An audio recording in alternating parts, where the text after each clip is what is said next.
Hello, I'm Severn Suzuki, speaking for AQUI, the Environmental Children's Organization. We're a group of 12 and 13-year-olds trying to make a difference. Vanessa Suttie, Morgan Geisler, Michelle Quigg, and me. We've raised all the money to come here ourselves, to come 5,000 miles to tell you adults you must change your ways. Coming up here today, I have no hidden agenda. I am fighting for my future. Losing my future is not like losing an election or a few points on the stock market. I am here to speak for all generations to come. I am here to speak on behalf of the starving children around the world whose cries go unheard. I am here to speak for the countless animals dying across this planet because they have nowhere left to go. I am afraid to go out in the sun now because of the holes in our ozone. I am afraid to breathe the air because I don't know what chemicals are in it. I used to go fishing in Vancouver, my home, with my dad, until just a few years ago we found the fish full of cancers. And now we hear of animals and plants going extinct every day, vanishing forever. In my life, I have dreamt of seeing the great herds of wild animals, jungles and rainforests full of birds and butterflies. But now I wonder if they will even exist for my children to see. Did you have to worry of these things when you were my age? All this is happening before our eyes, and yet we act as if we have all the time we want and all the solutions. I'm only a child, and I don't have all the solutions. I want you to realize, neither do you. You don't know how to fix the holes in our ozone layer. You don't know how to bring the salmon back up a dead stream. You don't know how to bring back an animal now extinct. And you can't bring back the forest that once grew where there is now a desert. If you don't know how to fix it, please stop breaking it.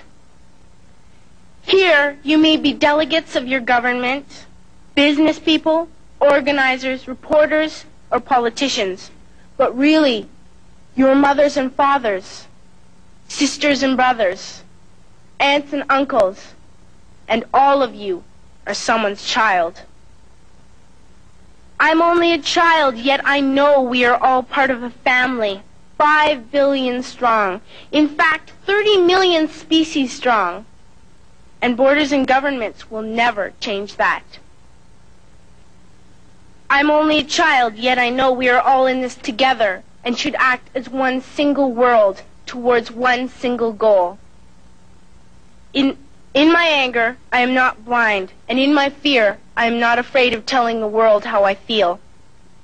In my country, we make so much waste. We buy and throw away, buy and throw away, buy and throw away, and yet northern countries will not share with the needy. Even when we have more than enough, we are afraid to share. We are afraid to let go of some of our wealth.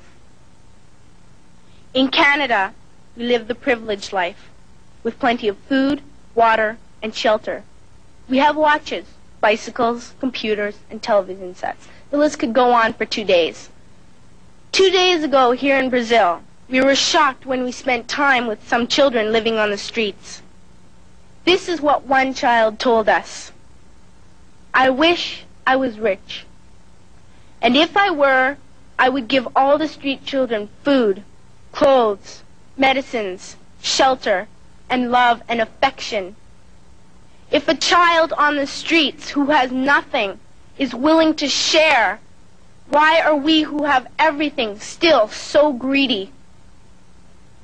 I can't stop thinking that these are children my own age, that it makes a tremendous difference where you are born. That I could be one of those children living in the favelas of Rio.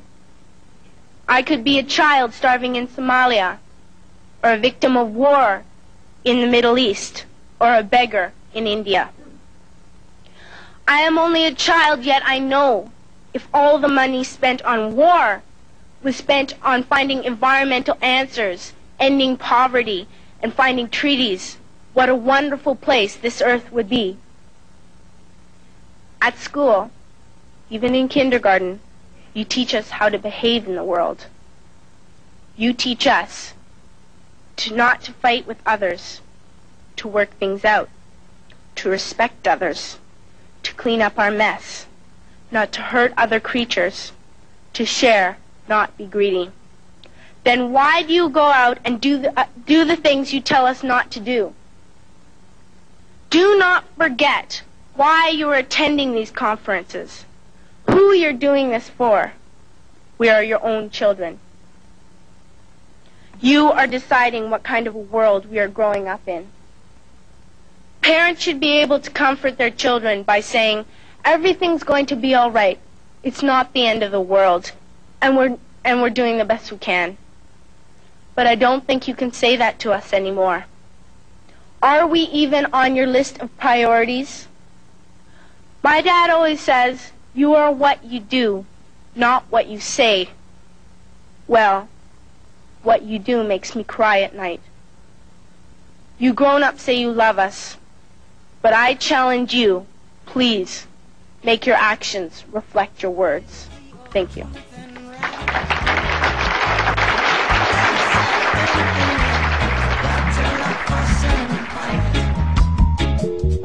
Protect your children